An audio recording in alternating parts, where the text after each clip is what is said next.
네, 여러분 저희 이제 3강 3절 재무제표를 배울 건데요. 재무제표를 우리 이번 시간에 재무제표가 어떤 게 있고 그 안에 구성이 어떻게 되는지 얘네들도 배울 거지만 우리 기본적인 회계 원리, 기본적인 내용들도 좀 배울 거기 때문에 집중을 해주셔야 돼요. 저희가 내용 정리도 하고 문제도 풀지만 아셔야 될 게 하나도 버릴 단원이 없어요. 실제로 지금 한 강에 문제 2문제씩은 출제된다고 생각하시면 됩니다. 자, 그럼 첫 번째로 우리 재무제표를 보면 가장 대표적인 게 뭐가 있죠? 재무상태표가 있죠? 그럼 재무상태표 BS 밸런스 시트라고 하니까 재무상태표를 이렇게 보시면 이쪽에 자산이 있고요. 이쪽에 부채가 있고요. 이쪽에 자본이 있습니다. 그럼 여러분 자산, 부채, 자본이 뭡니까? 자산이 뭐고 부채가 뭐고 자본이 뭐예요? 아실 수 있나요? 그래서 지금부터 우리 뭐 할 거냐면 자산과 부채와 자본의 정의를 먼저 하나씩 배워보려고 해요. 화면을 넘겨보시면 첫 번째로 나오는 게 자산이라는 데서 나와 있는데 읽어보시면 자산은 과거 거래나 사건의 결과로 현재 기업 실체에 의해 지배되고 미래 경제적 효익을 창출하는 것으로 기대되는 자원을 말한다.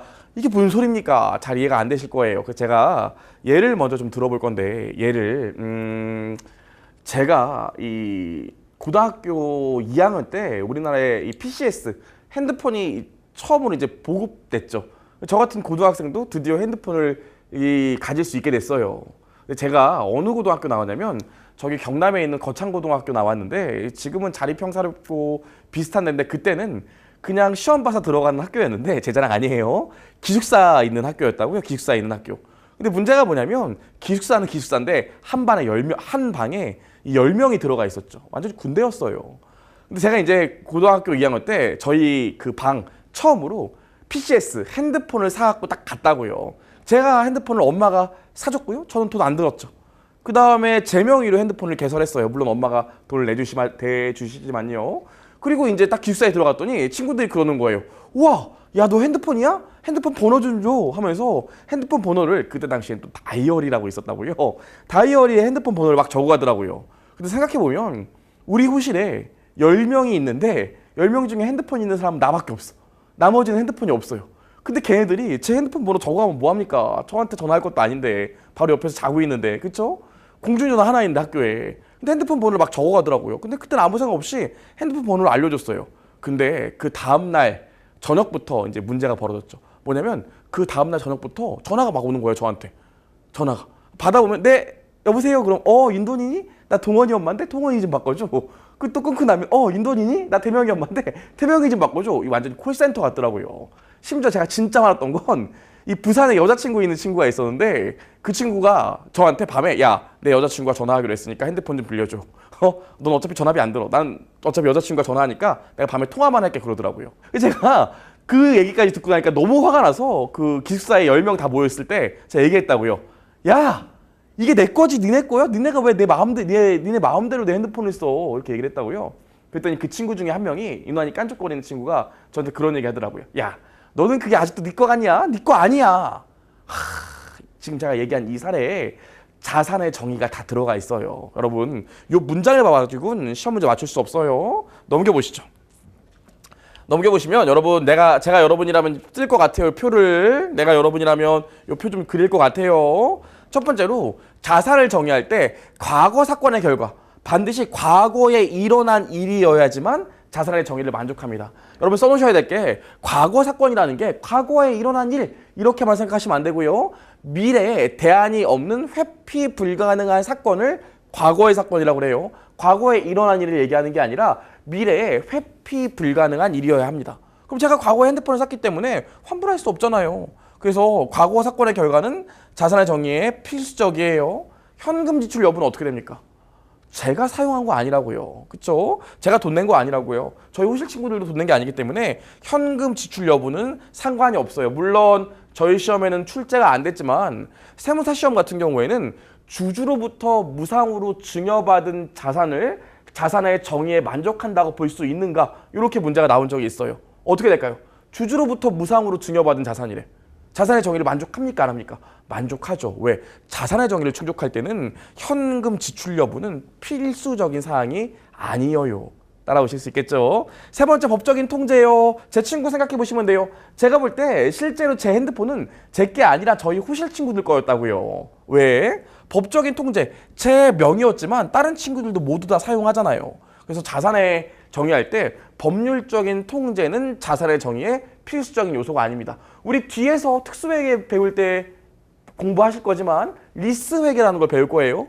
리스회계는 기본적으로 남의 걸 빌려온다는 건데 남의 걸 빌려왔기 때문에 법적인 소유권은 나한테 없죠. 하지만 리스에서 사용하는 자산 같은 경우에는 내 자산으로 봐줍니다. 그래서 제가 여러분이라면 여기다가 X 치시고 리스라고 좀 쓸 것 같아요. 리스라고요. 다 써놓으셔야 돼요. 좋아요. 여기까지요. 넘겨서 계속 얘기를 해보면 미래 경제적 효익의 통제요. 미래 경제적 효익은 이렇게 생각하면 돼. 미래에 나한테 돈 들어오는 게 많아지거나 미래에 내가 돈을 내야 되는 게 줄어들면 그게 미래 경제적 효익이에요. 아시겠죠? 나한테 들어올 돈이 많아지거나 나한테서 나가야 될 돈이 적어지면 미래 경제적 효익이 유입된다고 봅니다. 그럼 미래 경제적 효익의 통제. 내가 이 핸드폰을 사용했잖아요. 제가 근데 호실 친구들이 뭐라고 그랬어요? 넌 아직도 그게 네 거라고 생각해? 그럼 어때요? 제가 그 핸드폰으로 누리는 효익이 저만 쓰는 게 아니라 다른 친구들도 엄마한테 전화하고 여자친구한테 전화하고 했잖아요. 그래서 요거는 반드시 들어가야 돼요. 미래 경제적 효익의 통제요. 마지막으로 물리적 실체가 있는데 여러분 우리 눈에 보이는 유형 자산도 자산이지만 눈에 보이지 않는 무형의 자산도 자산이라고 봅니다. 그래서 우리 뒤에서 뭐 배울 거예요? 무형 자산을 배울 거거든요. 그래서 물리적 실체가 없는 자산, 물리적 실체가 있는 자산, 물리적 실체는요 자산의 정의를 충족 정의를 정의할 때 필수적인 사항이 아니에요. 여기까지요. 실제로 저희 시험에 아직 기출된 적은 없지만 다른 시험은 굉장히 많이 나오기 때문에 이 정도 아셔야 됩니다. 여기까지요. 그럼 우리 다시 앞으로 돌아가서 자산의 정의를 좀 음미해 보면 아 자산이라는 건 과거 사건의 결과로서 현재 내가 지배, 다른 말로 통제하고 있어야 되고 미래 경제적 효익이 창출될 걸로 기대되는 자원을 얘기하는구나. 여기까지 좀 체크를 할게요. 좋아요. 우리 여기까지 봤고요. 그럼 넘어가서 두 번째로 뭘 볼 거냐면 부채를 또 볼게요. 부채는 뭡니까? 과거의 거래나 사건의 결과로 현재 기업의 실체가 부담하고 있고 미래의 자원의 유출 또는 사용이 예상되는 의무이다 나와 있는데 이렇게만 보면 약하죠. 그럼 또 표를 좀 보시면 첫 번째로 부채도 마찬가지예요. 반드시 과거 사건의 결과여야만 합니다. 다른 말로 뭐라고 그랬죠? 미래에 대안이 없어야 되고 미래에 내가 어떻게 행동하는지에 따라 결과가 바뀌면 안 된다는 얘기예요. 과거 사건의 결과라는 뜻이. 두 번째로 법적인 의무가 있어야 우리가 부채가 될 수 있냐 없냐 나오는데요. 법적인 의무는 필수적인 사항은 아닙니다. 예를 들어서 제가 이런 말이에요. 수업 시간에. 여러분 제 신용분석사 수업 들으시고요. 만약에 3번 시험 보실 동안 합격 못하시면 제가 100% 환불해 드릴게요. 저 정인돈의 이름을 걸고 100% 환불해 드릴게요. 이렇게 얘기하면 여러분들은 믿겠죠. 근데 만약에 그럴 리 없겠지만 여러분들이 3번 시험 보는 동안 시험이 다 떨어졌어요. 그리고 저한테 찾아와서 야 환불해줘 그랬을 때 제가 어머 우리 계약서 썼어요? 환불 없어요 이러면 여러분들이 아주 저를 매장시켜 버리겠죠. 그렇죠? 그래서 실제로 법적인 의무는 부채의 정의에 필수적이지 않아요. 뒤에서 우리가 위제 의무라는 걸 나중에 배울 거예요. 충당부채 때. 그걸 좀 보시면 되니까 일단 여기에는 비교 표시로 위제 의무라고 좀 필기를 해 놓으실게요. 제가 여러분이라면 우리 문제집 제가 썼거든요. 저희 문제집에 빈칸이 아주 많아요. 거기 이런 거 써 넣으시고요. 수업 들으시면서 제가 적으라고 한 것도 별도로 적어 놓으시면 훌륭한 신용분석사 내용 요약집이 돼요. 좋아요. 여기까지요.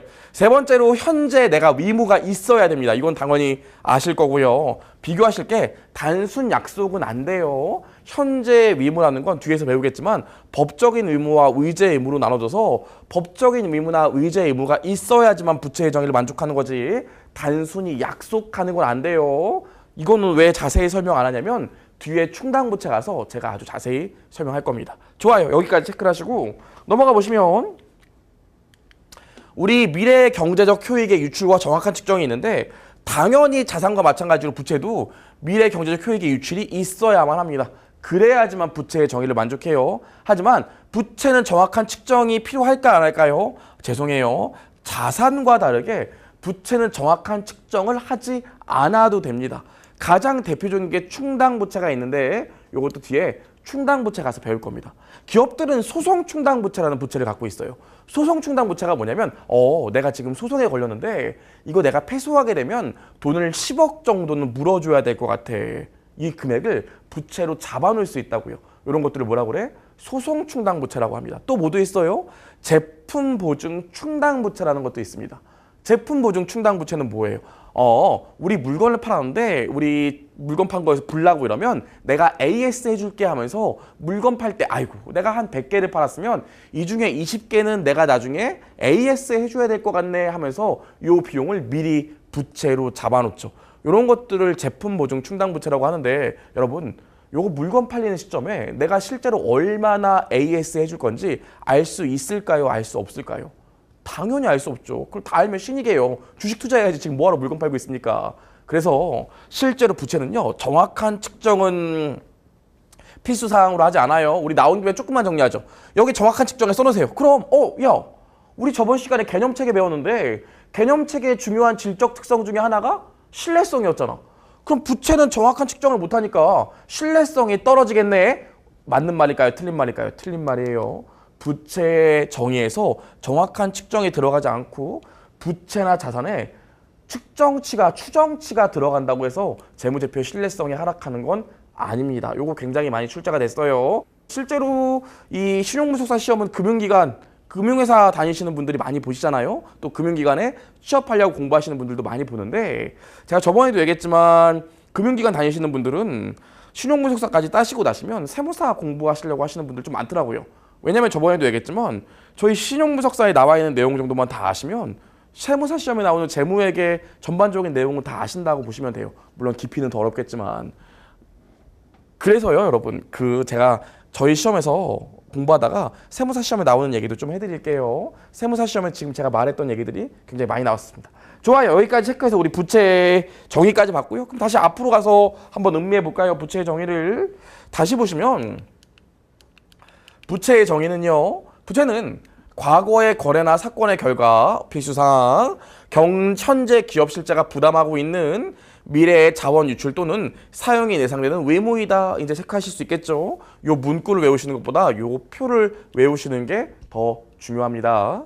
좋아요. 여기까지 했습니다. 그럼 우리 이제 하나 더 얘기해 볼게요. 여러분 제가 저번 시간에 인식이라는 얘기 했던 것 같은데 기억나시나요? 인식이요. 재무제표에 인식한다 이런 말 하거든요. 인식이 뭘까요?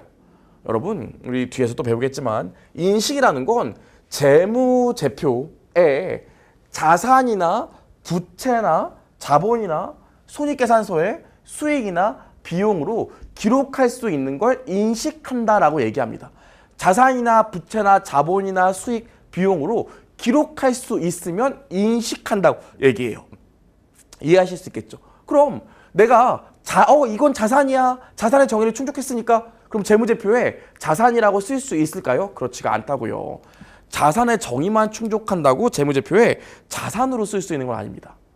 여러분 제 초상권 한번 얘기해 볼게요. 제 초상권이 있다고 웃기려고 하면 안 되죠. 제가 만약에 책을 썼다고 칠게요. 제가 그 회계법인 다니다가 이제 회계법인 대형 회계법인 나와서 처음 이제 강의를 시작하고 개업하면서 책을 썼거든요. 책을 썼을 때 출판사에서 출판을 안 해주려고 하더라고요. 선생님 뭐하러 이거 출판하세요. 선생님 이제 강의 처음 시작이라 아무도 안 사요. 그냥 가제본 떠서 하세요 라고 얘기하더라고요. 그럼 제가 책을 쓴 게 있었거든요. 이 책에 대한 출판권, 자산의 정의 충족합니까 안 합니까? 충족하죠. 아까 봤지만 과거 사건의 결과, 책을 과거에 내가 썼잖아요. 그렇죠? 미래 경제적 효익의 유입, 돈 들어올 수 있어요. 책 팔면. 통제, 내 책이기 때문에 나만 요 미래 경제적 효익을 누릴 수 있다고요. 자산의 정의는 만족해요. 하지만 자산으로 기재할 수 없어요. 왠지 아세요? 자산의 인식 요건을 보면 세 가지가 만족돼야 내 재무제표에 자산이라고 기재할 수 있습니다. 첫 번째 자산의 정의를 충족해야 돼요. 데피니션. 그 다음에 미래 경제적 효익의 유입 가능성이 높아야 돼요. 여기서 높다는 건 50% 초과를 얘기하는데 거기까지는 모르셔도 되고요. 미래 경제적 효익 베네핏 B요. 그죠? 그 다음 뭐 있습니까? 자산의 원가를 신뢰성 있게 측정할 수 있어야 돼요. M, 매저예요. 그래서 D, B, M으로 좀 외워주시면 되는데 재무제표에 자산이나 부채를 기록하려면 정의만 충족한다고 되는 게 아니라 미래경제적 효익의 유출 가능성이 높아야 되고요. 부채 경우에는 그 금액을 신뢰성 있게 측정할 수 있어야 됩니다. 여기서 신뢰성 있는 측정은 추정도 포함된 거예요. 여기까지죠. 그럼 제 예를 들어보죠. 제가 1년차 때 강의했을 때 출판권 자산의 정의는 충족하죠. 그렇죠? 하지만 미래 경제적 효익의 유입 가능성이 낮다고요. 이제 1년차 된 강사책을 누가 삽니까? 그렇죠? 그래서 제 출판권은 자산으로 정의할 수, 인식할 수 없다고요. 따라올 수 있겠죠? 하나 더 있어요. 여러분 제 머리 스타일 어때요? 별로죠? 그렇죠? 이상하게 예쁘게 한 것 같은데 카메라로 촬영하면 항상 별로더라고요. 근데 제가 무슨 말씀 드리고 싶냐면 제가 처음에 강사 시작했을 때 이 머리 같은 것도 좀 이쁘게 하고 싶어서 굉장히 비싼 미용실 갔다고요. 막 머리 한 번 하면 막 30만 원, 40만 원 하는 미용실 갔었죠. 그럼 저희 와이프가 그랬어요. 여보, 미용실 가서 머리 비싼 것 좀 하지 마. 내가 볼 땐 다 똑같아. 그냥 여기 앞에 블루클럽 가. 뭐 이런 얘기 하더라고요. 그럼 제가 뭐라고 그랬냐면 야, 이게 내가 훌륭한 강사가 되고 브랜드 가치가 높아진 강사가 되기 위해서 다 들어가는 개발비야. 비용으로 보지 말고 자산으로 봐. 라고 얘기했다고요. 그래서 저는 옛날에 강의 처음 시작할 때 이 강사 처음 시작했을 때 고생했던 것들이나 뭐 책들 많이 샀던 거 그 다음에 뭐 옷 비싼 거 입고 머리 비싼 데서 하는 거 이런 것들이 제 개인적인 브랜드 가치를 높인다고 생각했죠. 그럼 제가 자산으로 인식할 수 있을까요? 그렇지가 않다고요. 왜? 정의는 만족해. 만약에. 그렇죠? 이제는 제가 강사, 회계사, 세무사 강의하고 신용분석사 강의한 지 5년이 다 돼가기 때문에 미래 경제적 효익의 유입 가능성도 높아요. 실제로 돈을 벌고 있으니까요. 근데 문제는 뭡니까? 요게 성립이 안 된다고요. 그럼 야, 네가 네 브랜드 가치라는 자산을 높이기 위해서 들어간 돈이 도대체 얼마야? 머리 한 돈만 들어가야 돼? 책 산 돈만 들어가야 돼? 또 간식 먹은 돈이랑 헬스장 다닌 돈은 빼는 거야? 측정이 어렵다고요. 알 수 있겠죠. 그래서 재무상태표에 자산으로 쓰려면, 즉 인식 요건을 만족하려면 요 세 개를 모두 만족해야지만 재무상태표에 자산으로 기재할 수 있고 부채로 기재할 수 있다고요. 이런 걸 뭐라 그래? 인식 요건이라고 합니다. 따라오실 수 있겠죠? 여기까지요. 어머 어떡하지? 이런 것도 다 시험에 나오는데요. 그래서 화면 보시면 자산과 부채를 보면 기본적으로 정의를 충족해야 되고 자산 같은 경우에 미래 경제적 효익이 유입될 가능성이 매우 높아야 되고 부채 같은 경우에 미래 경제적 효익이 유출될 가능성이 매우 높아야 됩니다. 세 번째로 뭐예요? 자산의 원가를 신뢰성 있게 측정할 수 있어야 돼요. 질문하시면 안 돼. 신뢰성 있게 측정할 수 있다는 게 추정도 들어가는 거지 정확한 측정을 의미하는 건 아니라고 얘기했어요. 좋아요. 여기까지요. 그럼 우리 여기까지 보고 났어요. 여기까지 봤으면 이제 뭐 봐야 될까요? 그쵸. 우리 자본도 봐야겠죠. 자본이요. 여러분 자본은 별도의 인식 기준이 없어요. 우리 자본은 뭐라고 했어요? 그쵸. 자산 빼기 부채가 자본입니다. 자본은 인식 기준이 없어요. 그래서 자본의 정의는 기업 실체의 자산 총액에서 부채 총액을 차감한 잔여액 혹은 순자산이다. 여기까지만 알고 계시면 돼요. 다만 우리 뒤에서 이제 좀 더 어려운 걸 배울 거기 때문에 제가 여러분이라면 여기 이거 쓸 것 같은데 요거 뭐 쓸까요? 자본은 평가의 대상이 아니다. 혹은 자본은 측정의 대상이 아니다. 여기까지는 좀 써놓으세요. 여기까지는 자본은 평가의 대상도 아니고 측정할 수 없다.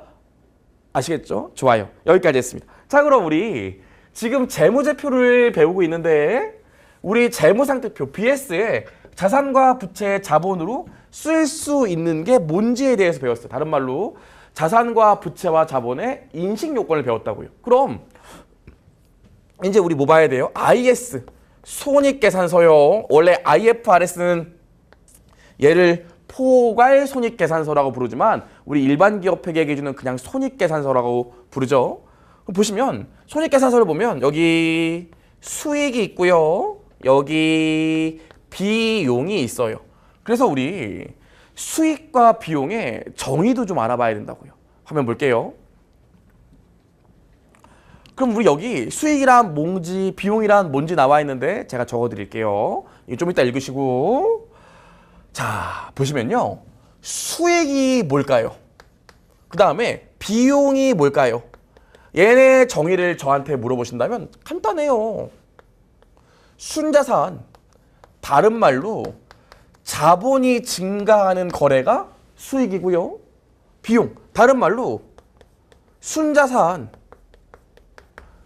즉 자본이 감소하는 거래가 비용이에요. 근데 뭐는 제외하냐면 얘 자본 거래는 제외합니다. 자본 거래는 제외요. 자본 거래는 제외요. 이게 무슨 말이냐고요? 제가 한번 써볼게요. 순자산이 증가한다는 건 EI가 증가한다는 얘기인데 이 자본이 증가한다는 건 자산이 증가하거나 부채가 감소하면 이게 늘겠죠. 항상 대차가 맞아야 되기 때문에 자산이 증가하면 부채가 감소해서 자본이 증가한다고요. 어렵지 않죠? 자, 그럼 제가 볼게요. 이렇게 자산이 증가하거나 부채가 감소해서 자본이 증가하는 거래가 수익인데 자본 거래는 뺀다고 그랬어요. 그게 무슨 말이냐면 요 자본을 구성하는 항목 안에는 주주와의 거래가 있고요. 네, 손익 거래가 있다고요. 자, 여러분 저희 집이라고 생각해 볼게요. 저 결혼하기 전에 만약에 제가 1억을 갖고 있었다고 할게요.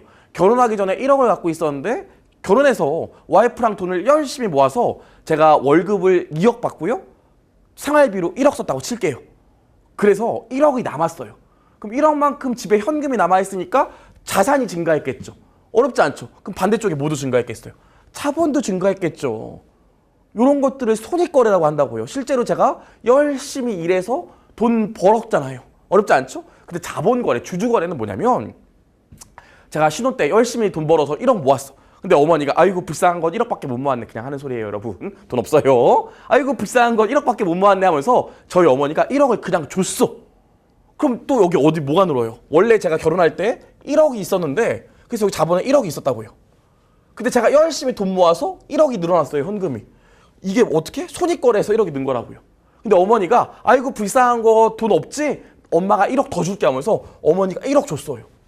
그럼 여기 자산 또 늘어날 거 아닙니까? 자본도 늘어나고요. 근데 우리 회계 기준은 뭐라고 그래요? 엄마가 준 돈, 다른 말로 회사의 주주가 준 돈, 이런 것들을 자본거래라고 하는데 이 자본거래는 수익과 비용으로 보지 않는다고 했다고요. 이해할 수 있겠죠? 여기까지만 기억하시면 돼. 주주와의 거래에서 회사가 번 돈이나 회사가 지출한 금액은 손익계산서의 수익과 비용으로 정의되지 않아요. 따라올 수 있겠죠? 그래서 정의 한번 읽어볼게요. 수익이란 기업 실체의 경영활동과 관련된 재화의 판매 또는 용역의 제공 등에 대한 대가로 발생하는 자산의 유입 또는 부채의 감소이다. 다른 말로 뭐예요? 순자산, 자본이 증가하는 거래라고요. 다만 자본 거래는 제외한다 나와 있죠. 왜? 주주와의 거래는 우리 기업회계에 주는 수익으로 비용으로 보지 않습니다. 좋아요. 여기까지 얘기했고요. 그럼 조금 더 얘기를 해볼게요. 조금 더. 그럼 비용은 제가 굳이 또 설명 안 해도 되겠죠. 좀 이따 화면만 보시고 수익을 보면 요 수익은 또 몇 가지로 나누냐면 두 가지로 나눈다고요. 두 가지로 여러분 좀만 집중하실게요. 제가 하도 이렇게 혼자서 이 스튜디오 강의도 많이 하고 학생들도 놓고 많이 강의를 하다 보니까 이제는 촬영하다 보면 기가 느껴져요. 여러분들이 이 동영상 보고 있는데 이쯤 되면 이제 슬슬 지치겠구나 느껴져요. 자, 집중하시고요. 자, 수익을 보시면 수익 안에 그냥 수익이 있어요. 그 다음에 여기 차익이 있다고요. 이 두 가지로 좀 구분하셔야 돼요. 비용도 보면 이 비용 안에요. 그냥 비용이 있고요. 여기 손이 있어요. 이 두 가지를 좀 구분하셔야 돼요. 이 손익은 뭐냐면요. 정상적인 영업 과정에서 발생하는 애들을 얘기해요. 요까지만 하면 여러분이 이해가 안 되기 때문에 얘는 뭐냐면 반복적입니다. 하지만 차익은 정상적인 영업 과정이나 비정상적인 영업 과정에서 발생하는데 얘는 결론이 뭐냐면 비반복적이에요.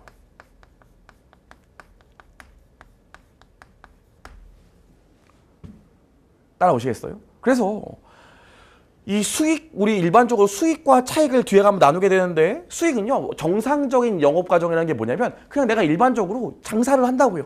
내가 예를 들어서 책 파는 출판사라면 출판사에서 책 파는 게 일반적인 영업 과정 아니겠어요? 그럼 출판사에서 책 팔아서 돈 번 수익을 뭐라고 그래? 요걸 매출이라고 그러고 요걸 정상적인 영업 과정에서 발생한 수익이라고 한다고요. 그래서 예를 대표적인 게 뭐가 있냐면 대표적인 게 매출이 있죠.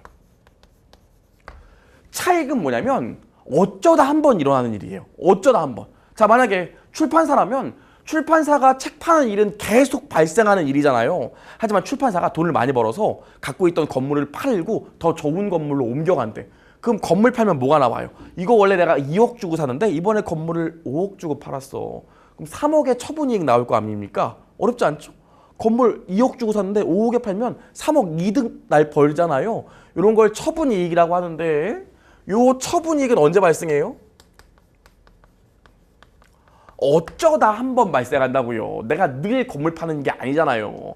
얘네들을 비반복적으로 발생하는 일이라 이런 것들은 차익으로 기재합니다. 그럼 계속 얘기를 좀 해볼게요. 이 수익 같은 경우엔 봐봐요, 여러분. 여러분, 매출만 중요해요. 만약에 우리가 물건 팔 때 내가 매출이 10억이야.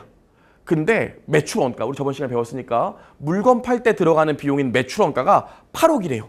그럼 10억에서 8억 보면 사실 이익은 2억 남는 거 아니에요.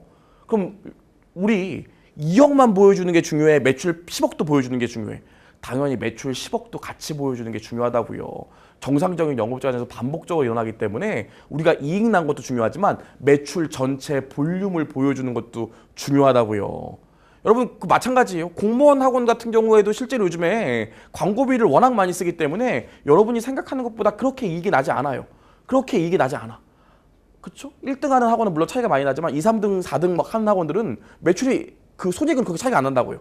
하지만 매출 규모는 기업마다 차이가 나요. 그럼 어차피 이익은 비슷하다니까 매출 규모가 차이 나는 건 의미가 있어요, 없어요? 의미가 있지. 매출이 크다는 거, 공무원 학원에서 이익은 비슷하지만 매출이 크다는 건 그만큼 수강생이 많다는 소리이기 때문에 훨씬 더 시장성이 있는 회사로 보일 수 있다고요. 이해할 수 있겠죠? 그래서요. 실제로요, 이 수익, 정상적인 영업 과정에서 반복적으로 발생하는 수익 같은 경우엔 반드시 이 수익을 총액으로 기재해 주셔야 돼요. 이익만 보여주는 게 아니라 매출도 보여줘야 된다고요. 전체 볼륨도. 하지만 차익, 어쩌다 한번 일어나는 일은 됐어. 우리 건물 맨날 파는 것도 아니고 지금 건물 10억에 판 게 뭐가 중요해. 건물 팔아서 남긴 3억이 중요하지 라고 얘기하는 거기 때문에 이런 비반복적인 차익 같은 경우엔 순액으로 기재합니다. 이해하실 수 있겠죠? 여기까지요. 좋아요. 우리 여기까지 해서요. 지금 차익 개념도 봤어요. 제가 여러분이라면 요거 쓸 것 같은데 요거는 저희 시험에 실제로 말문제가 나왔답니다. 좋아요. 그럼 읽어볼게요. 차익 같은 경우에는 기업의 주요 경영활동을 제외한 부수적인 거래나 사건에서 소유주의 투자가 아닌 거래의 사건의 결과로 발생하는 순자산의 증가를 말한다. 넘어가 볼까요? 넘어가 보면 비용이 나오는데 비용은 반대겠죠. 그래서 자산의 유출이나 사용 또는 부채의 증가, 다른 말로 순자산, 자본이 감소하는 걸 비용이라고 하고요. 자본 거래는 제외합니다. 좋아요. 여기까지 봤고요. 넘겨보시면 인식 기준이 나와요. 우리 지금 뭐 본 거야? 수익과 비용에 정해봤으니까 이제 인식 기준도 봐야 될 거 아닙니까? 볼게요. 지우고 여기 지우고 여기 지워볼까요? 여기 지워보죠. 자, 여러분, 대한민국 최고의 신용무 역사 강의를 듣고 계세요. 자, 보시면 우리 수익의 인식 기준을 한번 봐야 되는데 그 우리 재무제표에 수익이라고 기재하려면 재무제표에 비용이라고 기재하려면 어떻게 해야 될까요? 수익은요, 인식하려면 기준이 딱 하나 있어요. 실현주의예요. 실현주의. 실현주의가 뭐냐면 요 두 가지를 만족할 때 수익으로 인식한다는 게 실현주의죠. 첫 번째로 뭐가 있냐면 실현 기준이 있고요. 여기 뭐가 있어요?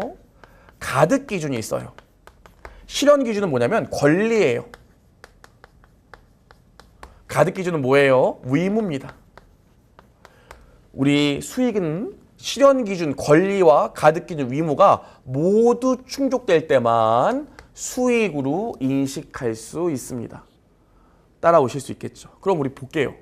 여러분 제가 처음에 강사 이제 시작했을 때 대형회계법인 나와서 이제 개업도 하고 강의 시작했을 때 개업해서 회계법인 있을 때도 마찬가지고 그 다음에 강사 처음 시작했을 때도 이 문제가 뭐였냐면 내가 열심히 일을 해. 강의를 다 해줬어. 책을 다 써줬어.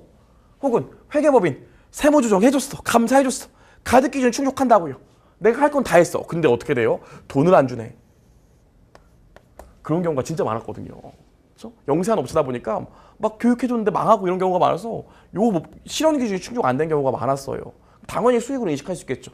내가 해줄 것만 다 하면 뭐예요? 돈을 안 주는데. 또 내가 출판사에서 돈은 미리 받았어. 아우 강사님 이거 책 써주시면 돈 드릴 건데 강사님 파이팅 할 수 있게 미리 돈 드릴게요. 돈은 받았어요. 근데 어떻게? 제가 책을 안 써요. 그럼 당연히 수익으로 인식할 수 없겠죠. 그래서 수익 같은 경우엔 실현기준 권리와 가등기준 의무가 모두 만족할 때만 수익을 인식할 수 있습니다. 넘겨보시면 여기 나오죠. 수익의 인식기준 실현주의다. 그래서 실현기준 여기 뭐라고 써주시면 돼? 권리요. 실현되었거나 또는 실현 가능한 시점에 수익으로 인식한다. 두 번째 가등기준 수익은 그 가득 과정이 완료돼야 인식한다. 의무요. 그래서 여기 권리, 의무 두 가지가 모두 만족돼야 수익으로 인식할 수 있다. 여기까지 보시면 되고 하나 더 아셔야 될 게 여러분 우리 그럼 비용의 인식 기준은 어떻게 될까요? 비용의 인식 기준은 이거 아셔야 되는데 저희 기준서를 보면요. 수익의 기준서는 있는데 비용의 기준서는 없어요. 수익 기준서는 있는데 비용 기준서가 없다고요. 왜? 회계 기준원에서 빼먹었을까요? 그렇진 않고요. 비용은요. 수익 발악이에요. 그래서 비용은 수익 발악이라 수익 있는 곳에 비용이 있습니다. 그걸 뭐라 그래? 비용은 수익 발악이라 수익 있는 곳에 비용이 있어. 그걸 수익 비용 대응주의라고 하죠. 그래서 비용은 단독으로 나오는 게 아니라 수익이 발생됐을 때 비용이 나올 수가 있다고요. 우리 뒷부분 유형자산 배울 때 이 내용을 알고 있으면 쉽게 이해할 수 있어요. 취득원가를 배울 때 비용은 수익 발악이라 수익이 있을 때만 비용 처리할 수 있다고요. 그래서 이런 걸 뭐라 그래? 수익 비용 대응주의라고 합니다. 그럼 수익 비용을 대응시켜야 되는데 이 대응시키는 방법이 세 가지가 있거든요. 이 세 가지는 저희 시험에 출제가 됐어요. 좀 보셔야 되는데 우리 넘겨 보실게요. 그럼 PPT를 자 보시면 비용의 인식, 수익 인식 기준 봤고요. 비용의 인식 기준은 수익 비용 대응주의인데 여러분 여기 수익 인식 기준과 수익 비용 대응주의 써놨는데 자 여러분이라면 여기 가로친 다음에 비용의 인식 기준이라고 쓸 것 같아요. 비용의 인식 기준 여기 가로치시고 비용의 인식 기준 비용의 인식 기준으로 수익 비용 대응하는 방법이 세 가지가 있습니다. 첫 번째 직접 대응이 있고요. 두 번째로 간접 대응이 있고 세 번째로 체계적 함정 배분이 있는데 저희 시험에 요게 나왔죠. 저희 시험 약간 문제 은행식이기 때문에 나왔던 부분들은 반드시 아셔야 돼요. 그렇죠? 직접 대응은 뭡니까? 나 물건 요거를 뭐 요 포인터를 10,000원에 팔았어. 근데 요걸 내가 5,000원에 사왔거든. 그럼 10,000원에 사왔고 5,000원 지출했으니까 요거는 매출 원가로 직접 대응시키면 될 거 아닙니까? 이런 걸 직접 대응이라고 하고요. 간접 대응은 이런 거 있어요. 광고비죠. 여러분 실제로 이 동영상 판매 같은 경우엔 광고비를 많이 쓰면 매출이 오른다고요. 그래요? 저희 해커스 금융 광고 많이 하잖아요? 그럼 광고비를 했더니 매출이 올랐어. 근데 직접 대응시킬 수가 없어. 해커스 금융을 광고했는데 신용부서 광고가 오르고 뭐 AFK가 올렸다고 칩시다. 그럼 이 광고비가 어디에 대응돼야 될지를 알 수가 없다고요. 그래서 이런 것들 뭐라고 그래? 간접 대응이라고 합니다. 그냥 간접적으로 대응시키는 거예요. 판매비와 관리비가 있고요. 세 번째로 체계적 함정 배분이 있는데 이 경우에요. 내가 기계장치를 120원 주고 샀고 요걸 3년 동안 쓸 예정이야. 근데 요 기계장치에서 3년 동안 수익이 나온대요. 일정하게. 그럼 어떻게 돼? 내가 120원 써서 기계장치를 샀는데 3년 동안 수익이 나온다고 하니까 그럼 정확히 안 보내서 40원씩 1년에 40원씩 3년 동안 비용 처리시키면 되겠네. 혹은 이렇게 수익이 이렇게 나온대요. 첫 해는 수익이 많이 나오고 이 기계장치에서 두 번째에는 수익이 요만큼 나오고 세 번째는 수익이 적게 나온대. 그럼 첫 해는 비용 처리 많이 하고 두 번째 연도에는 비용 처리 조금 중간으로 하고 세 번째 연도에는 수익도 적게 나오니까 비용도 적게 대응시키지 뭐. 이런 것들을 뭐라고 그래요? 체계적 합리적 배분이라고 하고요. 가장 대표적인 예가 감가상각비입니다. 저희 시험 뒤에서 기출문제 보겠지만 저희 시험 어떻게 나왔냐면 감가상각비는 수익비용 대응지위 중 간접 대응이다 이렇게 나온 적이 있다고요. 간접 대응의 가장 대표적인 예가 감가상각비다 이렇게 나온 적이 있는데 틀린 얘기예요. 체계적 합리적 배분의 가장 대표적인 예가 감가상각비입니다. 오케이, 여기까지 했어요. 자, 그럼 이제 그만 끝내주고 싶으실 텐데 끝낼 수가 없어요. 자, 그럼 우리 지금 뭐까지 배운 거예요? 재무제표에 들어가는 자산, 부채, 자본, 수익, 비용 중에서 얘네들을 재무제표에 기재할 수 있는 요건, 다른 말로 인식 기준을 배웠다고요. 그럼 지금 우리 재무상태표에 자산, 부채, 자본, 수익, 비용이라고 쓸 수 있는 것만 배웠다고요. 그럼 이제 뭐 배워야 돼? 그치, 얼마를 쓸 건데? 야, 자산 얼마를 쓸 건데? 부채 얼마를 쓸 건데? 수익, 비용 얼마를 쓸 건데? 얼마를 쓸 건지를 봐야 된다고요. 이걸 뭐라고 그래요? 측정이라고 합니다. 그래서 여러분 대학교 때 중급회계 배우신 분들은 인식과 측정이라는 걸 항상 배우는데 인식은 뭐예요? 요걸 재무제표에 기재할 수 있는지를 배우는 게 인식이고 측정은 뭡니까? 기재할 수 있다면 얼마로 기록할 것인가를 배우는 게 측정입니다. 따라오시겠죠? 그럼 우리 측정을 좀 보셔야 되는데 우리 이렇게 좀 볼게요. 여기 자산 있고요. 삐뚤어 쓰면 안 되지. 여기 자산 있고요. 여기 부채 있어요. 이렇게요. 첫 번째로 우리 배우게 될 게 뭐냐면 측정 기준 중에서 첫 번째로 배우는 게 자, 측정 먼저 읽어보시면 재무제표의 기본 요소에 대한 화폐 금액을 결정하는 것을 말한다. 말이 어렵죠? 뭐라고요? 그냥 얼마인지 기록하는 게 측정이에요. 그럼 우리가 이제 측정의 종류를 보셔야 되는데 첫 번째로 나오는 게 취득 원가가 있고요. 얘를 다른 말로 뭐라고도 하냐면 역사적 원가라고 하죠. 역사적 원가요. 그 다음 뭐도 있냐면 우리 현행 원가도 있어요. 그러니까 이쪽에 순실현, 실현 가능 가치가 있죠.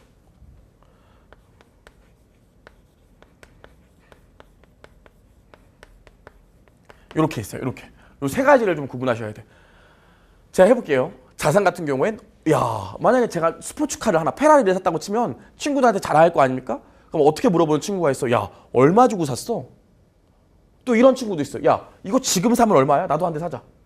야, 네 주제에 무슨 페라리야? 당장 팔어. 지금 팔면 얼마야? 요게 취득 원가, 현행 원가, 실현 가능 가치. 다시 얼마 주고 샀어? 지금 사면 얼마야? 지금 팔면 얼마야? 이해할 수 있겠죠? 읽어볼게요. 취득 원가, 자산의 취득 원가는 자산을 취득하였을 때 그 대가로 지급하는 현금이나 현금 등가액 또는 기타의 수단을 얘기한다. 그럼 부채도 취득 원가가 있는데 부채는 뭐겠어요? 야, 이거 과거에 얼마에 빌렸어?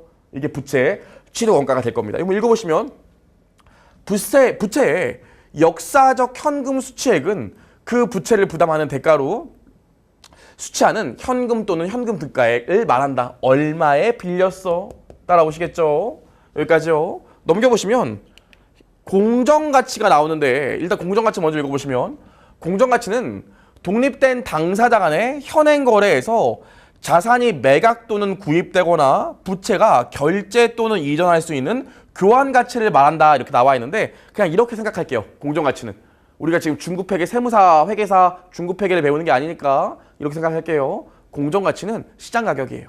따라오시겠죠? 시장에서 거래되는 가격을 공정가치라고 합니다. 그럼 밑에 보시면 자산의 매각이나 부채의 결제 또는 이전에 관한 공정가치는 현행 유출가치라고 한다. 자산의 구입에 관한 공정가치는 현행 원가라고 나와 있다 했는데 그냥 대부분 다 현행 원가라고도 많이 합니다. 물론 부채는 얘를 현행 원가라고 안 하고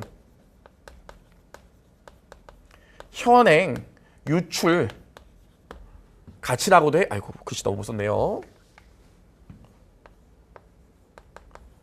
현행 유출 가치라고도 해요. 근데 대부분 현행 유출 원가라는 말을 더 많이 쓰죠. 근데 좀 아셔야 될 게 얼마에 샀니? 얼마에 빌렸니? 지금 사면 얼마니? 지금 빌리면 얼마니가 아니라 지금 상환하면 얼마니에요. 다시 읽어보시면 그래서 자산의 매각이나 부채 결제 또는 이전에 대한 공정가치는 현행 유출가치라고 하는데 부채 결제라고 그랬잖아요. 그래서 이게 뭐예요? 부채 결제라고 그랬잖아요. 이게 뭐라고? 지금 상환하면 얼마니? 얘는 현행 원가는 뭐라고? 지금 사면 얼마니? 따라올 수 있겠죠. 다만 여러분 좀 아셔야 되는 게 요 두 가지는 현행 원가랑 이 현행 유출거가는 지금 즉시예요. 지금 즉시 사면 얼마니? 지금 즉시 갚으면 얼마니? 그럼 이제 밑으로 내려가서 실현 가능 가치가 있는데 이 실현 가능 가치는 지금 팔면 얼마니? 그럼 얘는 뭘까요? 지금 갚으면 얼마인데 똑같아 보이잖아요? 근데 틀리다고. 요거 두 개는 정상적인 영업 과정에서요. 정상적인 영업 과정에서 팔 때, 정상적인 영업 과정에서 갚을 때를 얘기합니다. 그래서 얘를 다른 말로 뭐라고 그러냐면 부채 쪽은 이행 가치라고도 해요. 그래서 현행 유출 가치랑 이행 가치랑은 달라요. 현행 유출 가치는 지금 바로 상환했을 때 가격을 묻는다면 이행 가치는 그냥 내가 돈을 빌렸는데 정상적인 스케줄대로 갚는다면 얼마일까? 그게 이행 가치라고요. 이해하실 수 있겠죠? 넘겨보시면 이행 가치 먼저 볼게요. 순실현 가능 가치 먼저 볼게요. 정상적인 기업 활동에서 미래의 당해 자산이 현금 또는 현금 등가액으로 전환될 때 수취할 것으로 예상되는 금액을 말한다. 전환이 직접적으로 소요될 비용을 차감한 가액으로 유출가치의 개념이다 나와 있는데 여러분 아셔야 될 게 실현 가능 가치는 지금 팔면 얼마니고요. 순실현 가능 가치는 내가 판매가 예상되는 판매가에서 판매 부대 비용도 뺀 거예요. 그래서 실현 가능 가치는 지금 팔면 얼마니고요. 순실현 가능 가치는 지금 팔면 내 수중에 쥐는 돈이 얼마니에요. 이해하실 수 있겠지? 실현 가능 가치는 지금 팔면 얼마니? 순실현 가능 가치는 지금 팔면 내 수중에 쥐는 돈이 얼마니? 오케이, 여기까지요. 체크했습니다. 이행 가치 보시면 부채 이행 가치는 미래에 그 의무의 이행으로 지급될 현금 또는 현금 등가액에서 그러한 지급액에 직접 소요될 비용을 가산한 금액을 말한다 나와 있어요. 그래서 얘는 지금 갚을 때의 금액입니다. 제가 여러분이라면 요거 외우는 거 어렵기 때문에 요 표로 제가 말한 거 기억하시는 게 훨씬 좋고요. 아직 저희 시험에 나오지 않았지만 세무사 시험 같은 경우엔 요 현행 원가나 현행 유출 가치, 실현 가능 가치나 이행 가치는 현재 가치로 할인하지 않은 금액이라도 시험에 굉장히 많이 나왔어요. 저희 시험엔 아직 안 나왔는데 현행 원가, 현행 유출 가치, 실현 가능 가치, 이행 가치는 현재 가치로 할인한 금액이 아니다. 여기까지도 좀 정리를 하셔야 돼요. 좋아요. 우리 여기까지 얘기했습니다.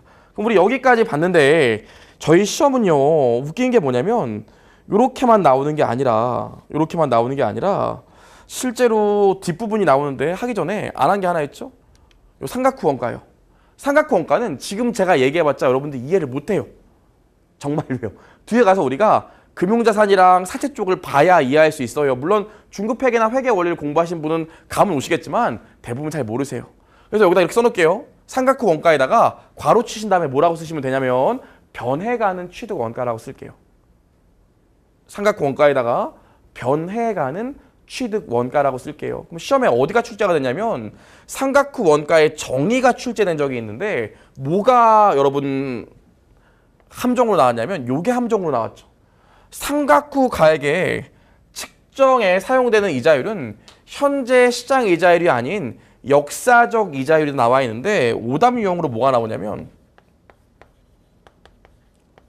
현재 시장 이자율이다 이렇게 나온 적이 있어요. 오답 유형으로. 틀린 말입니다. 삼각후 원가는 변해가는 취득 원가이기 때문에 역사적 이자율 써요. 근데 현행 시장 이자율을 쓰면 그게 뭐가 되냐면 공정가치가 됩니다. 전혀 다른 개념이에요.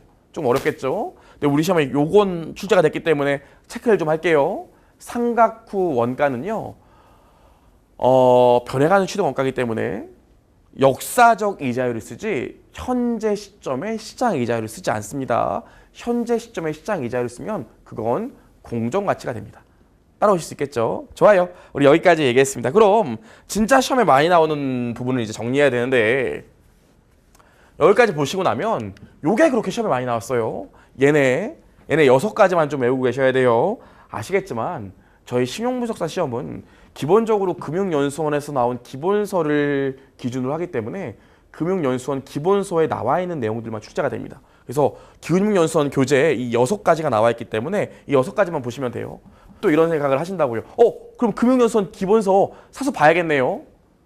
그거 사러 보실 거면 제 수업 뭐하러 들으세요? 제가 다 정리해 드리잖아요. 그래서 이것도 제가 이런 얘기 하시면 금융연수원 교재 사가지고 보시는 분들이 있는데 그럴 필요는 전혀 없어요. 그러려고 제가 있는 게 아니겠습니까? 금융연수원 내용 교재에 나온 내용들을 다 정리해 놨으니까 제가 이렇게 정리해 드린 내용만 필기하시면 될 것 같아요.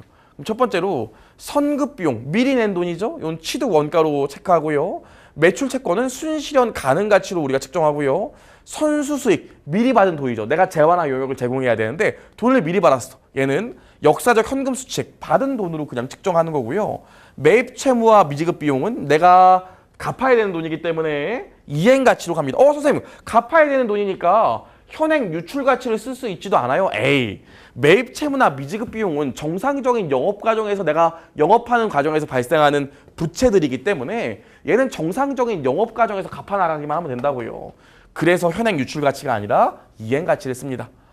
밑에 보시면 재고자산은 취득 원가 쓰고요. 유형자산도 취득 원가 씁니다. 그래서 이 6가지 외우시면 되고요.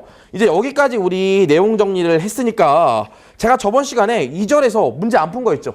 3교시 때 푼다고 그랬잖아요. 삼각대. 그거 볼 거예요.